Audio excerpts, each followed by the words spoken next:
Bismillahirrahmanirrahim. Respected one and all, Assalamu alaikum wa rahmatullahi wa barakatuh. I would like to start with to introduce briefly myself about my academic career because one of my mentors, Professor Abdullah Fayed is here. I have done my master's from Kashmir University and my PhD from Aligarh University. So both these institutions and the teachers who have been teaching Islamic studies in these institutions have contributed immensely in making me what I am, and that is because of their contribution that I am here. I would like to start my presentation, the topic that Genesis and Genealogy of Islam Studies as a discipline, with two quotations. The first one goes like this: historically speaking, what we today call Islamic studies emerged from Orientalism. The erudite study of texts and ideas that became a highly developed field in the 19th and 20th century in the whole of the Europe, especially the US. The second one goes like this.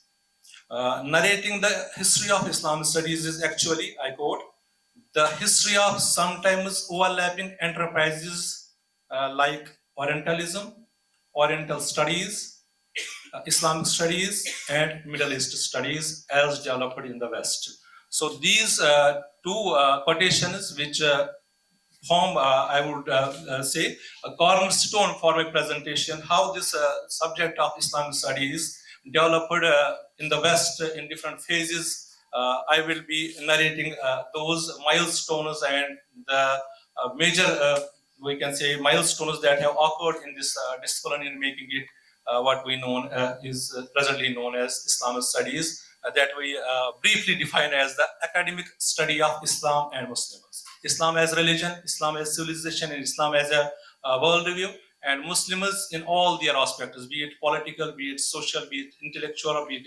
administrative, and Muslims living in as majority countries or Muslim countries, or Muslims living in the West. So all of these things are discussed and deliberated under the purview of what we know as Islamic studies. So before starting the genesis, I would like to say that as of now, there is no agreed or universally accepted definition of Islamic studies because it has been said that as far as history of the subject is concerned, in comparison to the development of Islam as a worldview, Islam as a religion, it is of recent origin.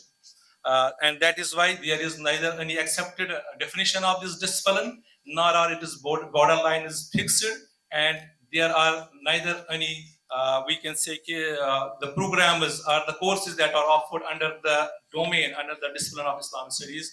They have been changing and varying, keeping in view the cultural and regional perspectives, be it Holland or New Zealand, be it USA or UK, British or any other country. So it is a subject that has developed over the various centuries. Historical records indicate that the first interaction that happened, we can say, a study of Islam or Muslims, especially the core texts of Islam, the Quran and the biography, the seerah of the Prophet Muhammad. It started with during the period of what is known as the period of Crusades, when it was the first interaction between Muslims and the West, and it started in 12th century. And the first person who commissioned the translation of the Quran in different languages, especially Latin, that is Peter the Venerable. And in Urdu, he is called Qudrat-e-Azam or Qudrat-e-Azim ke naam se usko jana jata hai. And he is the first person who started or who commissioned the works related to Islam and study of Islam as a religion. And the first person who translated the Quran was Robert of Kitan, whose date of death is 1160, and he translated the Quran in 1143. So that is actually the beginning of the academic study of Islam in the Western perspective. Then later on, but this very period was especially this commissioning was done by the we can say clergy, priesthood, because they used to say that we have to know our enemy, because they considered Islam as anti to Christianity and Judaism. So in that very context, they were very much interested in studying Islam and Muslims, especially the core texts or the sacred sources of Islam, that is the Quran and the biography of the Prophet Muhammad. Second, on this very ground that Peter was the first person who commissioned, and then he commissioned many people or had patronized different people like Robert, and in that very case, he came to be known as the true Orientalism begins with Peter the Venerable. And it has been argued by Western and Islamic scholars that it was Robert the Khitan who began Islamic studies in the West. So it was actually on this very basis. But as such, as the West was at that time what is generally known as the Dark Ages, so there was no such concept as the concept of colleges or universities in the present form. Then later on, it was these clergymen or the priests who used to commission this type of work, and it continued in the 13th and 14th century, or we can say up to the period of the Reformation. And two other persons who are very much as such, we can say representatives of study of Islam in the Western period are Raymond Lull, who was I think he was very much he was a clergy person, a priest, but he was very much interested in understanding Islam from the polemical perspective, and he also learned Arabic for that very purpose. And third is Nicholas of Cusa, who was a theologian and philosopher, who is also considered as the one of the founding fathers for interfaith dialogue, because he wrote a book that is translated on the peace of faith, in which he make a conversation between the different representatives of different faiths, including Islam. So these, as such, this type of scholarship began, and on this very perspective, one of the Western scholars, John Tolan, who is the author of Faces of Muhammad, he has written that he makes a claim that from the 12th up to the 16th century, covering almost 400 years, he says the perception of Prophet Muhammad that dominates the Europe is highly negative and polemical. So that was the main approach that study of Islam was taken for know your enemy perspective. It was taken as that Islam is a heresy or it is anti to Christianity. So in that very context, the study of Islam began in the Europe. Then there was a watershed moment as far as this development of Islam and study of Islam is concerned. It was with the commencement of the Reformation movement and then Enlightenment period, when the knowledge and the study of Europe was widened, because in that very context, the concept of the religion as such was widened because of the various theories that were propounded at that time, and as far as the different intellectual trends are concerned that took place during this very period. So during the Reformation and Enlightenment period, there were many types of trends, and that also affected study of Islam, and consequently that also helped in developing Islamic studies as a discipline. But it was not named as Islamic studies, but later on, because it was focused on the Quran and the Sirah, and these were written in the Arabic language, so main focus was on the language Arabic, and those scholars who studied Islamic sources or Islamic sacred sources from this perspective came to be known as the Arabists or Arabic philologists, because their main focus was to learn the language, learn the original sources, which are known as the, we can say, primary sources or the foundations for the Islam. Then later on, it has been claimed by many scholars, Western as well as Muslim scholars, and I quote here one of the Western scholars, John Oval, who is professor of Islamic history at Georgetown University. He says, he highlights three major points as far as this period of from three stages from 12th century up to the Reformation is concerned. He has summarized it in 3 points. One, he says that theological influences of the medieval era were one of the major factors or key pointers which culminated in the formation of study of Islam and Muslims. Second, the methodological advances that took place due to the Renaissance. And third, the intellectual shifts that took place in the 18th century through the Enlightenment and the Discovery eras. But this very notion has been in a way challenged by a Saudi-based professor. He is from Saudi Arabia, and he has been studying and teaching at a different Western and Islamic Muslim world countries. He says, I quote, starting with the Reformation and the Enlightenment, scholars all over the Europe, whatever their motives and limitations, dedicated their lives, I emphasize here, the study of Islam as a religion and civilization. Second, and to study of Arabic and other Muslim languages and literatures. And he claims that this very period, when Islam as a religion and Islam as a civilization was taken and then Arabic language was focused, he says that this is the beginning of what we know today as Islamic studies. It is his viewpoint. His name is Professor Ismail Nawab, and he has been working at Edinburgh, Scotland, and Malaya universities. When this Arabic language was focused, then there were many universities in the Europe, especially France, where Arabic was introduced first as a subject at the university level. I quote four universities. I give as example: Collège de France, which was established in 1530. Then it was followed by Leiden University in the Netherlands, and then by Cambridge and Oxford. These universities were the first universities where Arabic from philological point of view, so that to know the basic or original texts of the Islam were introduced at the university level. Then there was another milestone as far as this subject of Islam studies is concerned, when Living Oriental Languages School, actually it is in French, but it is translated in English like this, that it was established in 1795. And the founder was D. Sassi. And D. Sassi has been described as the first German Arabic professor, and he is considered as the founder of modern Arabic and Islamic studies. And this claim is made by both Muslims and non-Muslim scholars.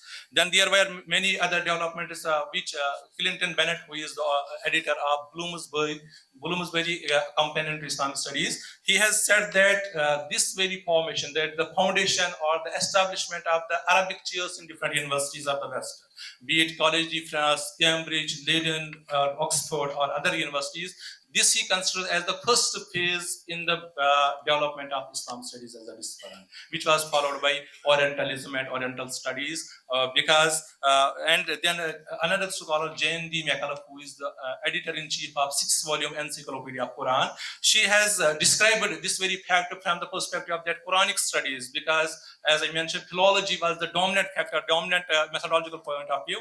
She says that from the philological point of view, it was the Arabic language was followed by these Arabic, she mentions different universities, although they are giving some data are establishment are somehow contradictory, but she emphasizes the point that the establishment of these Arabic chairs, studying Arabic from the perspective, because Arabic is the language of the Quran and biography of the Prophet Muhammad, that is the foundation of Islam. So in that very context, she says that it emerged, this discipline of Islamic studies, it was modeled upon the classical studies, study of the different languages like Greek, Syrian, Latin, etc. So this Islam studies discipline from the Quranic studies point of view, because she emphasizes Quranic studies as a subfield of Islamic studies. She from that very perspective says that classical studies ke pattern pe isko padhaya gaya, and then this happened, or we can say it will help in laying the foundation of what later on came to be known as Orientalism or Oriental studies, and which later on culminated in the form of Islamic studies. So after this Renaissance and Reformation period or Enlightenment period, which helped in establishing Islamic studies through the chairs of Arabic, and from philological point of view, Arabic philologists, this was then the next phase came, as far as is known in the West, is Orientalists or Orientalism. Generally, they say that Orient means East, so study of the East, virtually of whole of Asia. But as such, Asia has been and is predominantly inhabited by Muslims. It has been in the previous centuries, and presently it is Islam which has been dominant. So overall, although Orientalism in broader perspective means that study of the languages, study of the religion, study of the cultures of the Asian people, but as so obviously it was Islam and Muslims, because Asia or whole of this Asia has been inhabited by Muslims, and so that is why Orientalism in specific terms came to be known as Islamic studies. Although because the religions they studied, one of the religions was Islam, and then there was another factor that Islam is in the continuity of Judaism and Christianity, that we label as Abrahamic faiths. So they also wanted to understand how Islam as a new religion from Western perspective, from Christian scholars.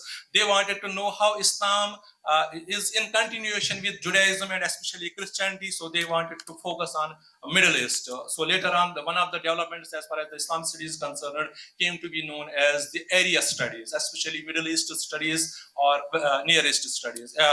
If you just Google check the different universities in USA or UK or any other country, you will see that Islamic studies is taught under different names, and especially Middle East studies or Near East studies. So this was another development as far as the Orientalism is concerned, which has been broadly defined as the study of the different religions, cultures, and languages of Asia, and Asia is inhabited by Muslims. So Orientalism in specific terms came to be known as we can say as far as this Arabic language and religions of East Asia by the Western people, or the ideologies or Aqaid belief system. This Orientalism became the second phase as far as the development of Islamic studies is concerned, and the scholars who studied Islamic or Islamic world or Muslims, they came to be known as the Orientalists. And then there was when Edward Said wrote the book Orientalism, he called it as the Orientalism enterprise as such. But later on, there were many developments, and the term that is specifically used for the Western scholars who make a study of Islam and Muslims, they are known as Islamicist, CIST, and it is different from Islamist term as such. So generally, it is the term, and it is defined as those experts or the scholars who study Islam from the academic point of view. They are known as now Islamicists. So one more development that took place in focusing on with specific reference to the country USA. One of these scholars, Clinton Bennett, I again quote him, he mentions different universities of the USA where Arabic was introduced for the purpose to study Islam and Muslims, or to study the basic texts of Islam. He mentions different universities like Harvard, where Arabic was introduced in 1754, then followed by New York University, Johns Hopkins, Chicago, Columbia, which dates up to 1887. And he calls this phase as the second phase in the development of Islamic studies, when the Arabic was introduced in different universities of USA for the purpose of Oriental studies or Orientalism, focusing mainly on the religions, or mainly focusing on the language of that very region. And this phase he considers as the second phase, which happened from the mid of the 18th century up to the 20th century, and he considers this as the second phase in the development of Islamic studies. And he calls the period from 1970s as the third phase, which is currently going on. From 1917 onwards, this has described by Clinton Bennett as the third phase in the development of Islamic studies, when Oriental studies and Islamic studies were clearly defined and separated. Now I would like to give just 5 or 6 names which will in a way help us in understanding how Islam studies developed in the Western universities. I just quote, for example, the Faculty of Oriental Studies, which was at the University of Oxford, and in 2022, August 2022, it was now renamed as Faculty of Asian and Middle Eastern Studies. And the reason given was that, unfortunately, it is very outdated, and it has the connotation of colonialism and imperialism. So they also accepted that Islam, what we know, Islamic studies today, has its roots in colonialism and imperialism. So they have changed it from Oriental studies to Asian and Middle Eastern studies. Second institution that was established at the beginning of the 20th century is School of Oriental and African Studies at University of London, SOS. Then third, Islam studies as a part of Divinity faculty, Divinity School, University of Chicago, 1919. Then in 1948, Islam studies at the Pre-University of Berlin, Germany, and Institute of Islamic Studies at McGill University, the first university to introduce Islamic studies in North America. It was established in 1952. So these 5 or 6 names give us a glimpse of the genealogy or the developments that took place as far as the development of Islamic studies is concerned, from Oriental studies to Islam studies as a part of divinity, what we call as theology or diniyat, and then Islamic studies as an institution or a department, separate department for the study of Islam, Muslims, or Middle East. So these are the names which were first in different universities or different countries. These departments were established, which gave us a glimpse of the development of Islam studies as a subject. Then, in this very context, John Oval he says that this Orientalist approach to the study of Islam, I quote, involved text-based study, and it became the dominant perspective in Western scholarship during the first half of the 20th century. That is, after 1952, all the universities developed or that established the institutions or the departments in the name of Islamic studies or Oriental studies, Islam, Middle Eastern studies. It was the Western, these different approaches that were applied and that have been dominant in the Western perspective. Furthermore, there have been different Muslim scholars at different ages, especially in the US context. I will quote three scholars, Professor Ismail Rajal Farouqi, Fazlur Rahman, and Sayyid Hussain Nasr. These three are collectively known as the, we can say, founding fathers of contemporary Islamic studies in the USA.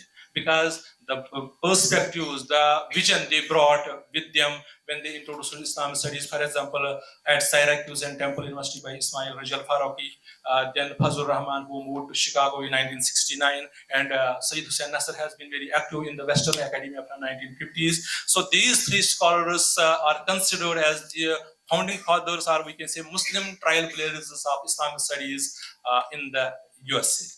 And then there was one more development as far as the Islam studies as a subject is concerned, that it came to be known as Middle Eastern studies or Near Eastern studies. Because generally, after the World War II, the scenario changed and USA became more involved international level in the different global affairs. And as such, Islam was we can say Islam and Middle East came to be known as the synonymous terms. So the concept of Middle East was developed at that very moment, and Islamic studies was designated, or it was labeled under the departments or centers of Near Eastern studies or Middle Eastern studies. And in that very context, although there are many universities which have centers for South Asia, Southeast Asia, or other parts of the world where Muslims have been inhabiting many centuries, but mostly we see that the departments where Islam studies is offered, be it in USA, UK, they have been either named as Oriental studies or they have been named as Middle East and sometimes also Near Eastern studies, because Middle East became the synonymous term, and there have been scholars who say that there were security issues that were at the Helcom affairs at that time, which became, and it was university like Princeton, which established this Near Eastern studies in 1947, Harvard introduced it in 1954, and University of California, Los Angeles, UCLA, it established this Near Eastern studies Department of Languages and Civilization in 1957. So this was the beginning, and later on, these things kept on moving, and at the moment we can say almost there is there are all the universities in the US or other Western world, they are offering Islamic studies in the name of Arabic chair, divinity or theology, in the name of religious studies, in the name of Islamic studies, or in the name of Near Eastern and Middle Eastern studies. So I would like to here add one point that Professor Hiti, he was a Lebanese Jew and he has been at Princeton. He says that in the pre-World War II era, what happened generally in the Middle Eastern studies was that it was offered under the name of Semitic languages, or in the departments of philology or linguistics. And then he also mentioned in the preface, 10th edition preface of his book, History of the Arabs, that when he contacted at the time the publisher, he wrote a book, that very book in 1927. And finally it was published in 1937. And then he asked us that when this book was ready, and he told the publisher that how many copies he needs to be imported to the Princeton. And then he mentioned 100. And the publisher was shocking that who is going to buy those books? 100 copies at that time. So that was a huge number at that time. But he says that it was generally Middle East or Islamic studies was offered as a subsidiary, not as a primary subject at that time, in the pre-World War II scenario.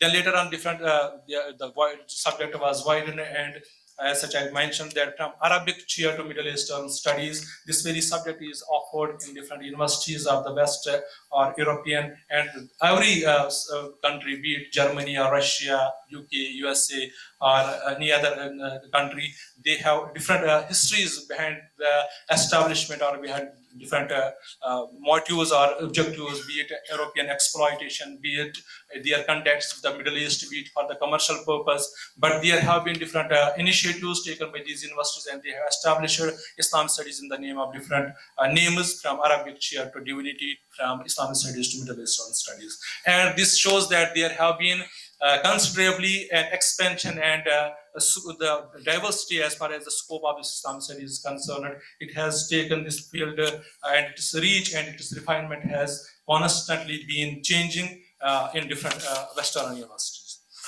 As a mock-up, I would like to now conclude. First is whatever we get from this very description or whatever this assessment I tried to provide briefly, is that there is no universally accepted definition of Islamic studies, be it in our part of the world, Muslim world as such, or from Western perspective, no universally accepted definition is there. Then second, the boundaries that what courses or what type of courses should we include in the name of Islamic studies. This has been keeping on changing, and it will continue to change in the future as well. And there is curricular diversity, or we can say there is that the flexibility in the boundaries are there. And Azim Nanji, who has edited in 1997, he edited a book, Mapping Islamic Studies, where in different countries, an overview of the development of Islam in different countries are provided. He, in the preface, he writes, and it is truly applicable to our times as well. He says, Islam studies will continue to exhibit and embrace diversity and inclusiveness. And then he says, I quote, it will continue to be more diverse and encompassing in its scope than in the past. I quote two statements which would, I will say, summarize what I have mentioned in my talk. First is from Sayyid Hussain Nasser.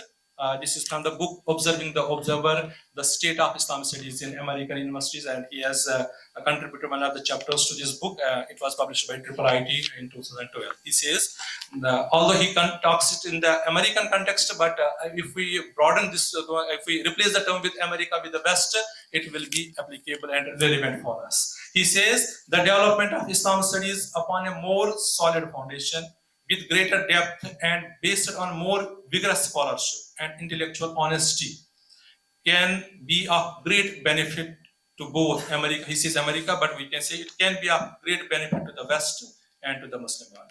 Second quotation goes from recently a book was published by Mano.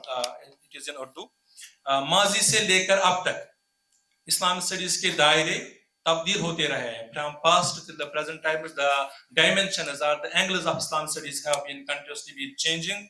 और आने वाले दिनों में इसमें मजीद जाविये और मजीद पहलू शामिल होंगे. He is of the opinion that in the coming days, keeping in view the scenario at a world level, at global level, in Western or in Eastern universities, that more dimensions and more approaches will be added to Islamic studies. So I hope I have I tried my best to briefly summarize the history of Islamic studies, which is a very, very vast subject, and there have been different regional perspectives as well. And I tried to summarize those pointers which have been, we can say, where there is consensus among the scholars of Islamic world and the Orientalists as such about the genesis and genealogy of the Islamic studies. And I have tried to point out or highlight those milestones which are of utmost importance for understanding this subject of Islamic studies. How this Islamic studies as a subject to develop it in different countries, especially in Indian context or other universities,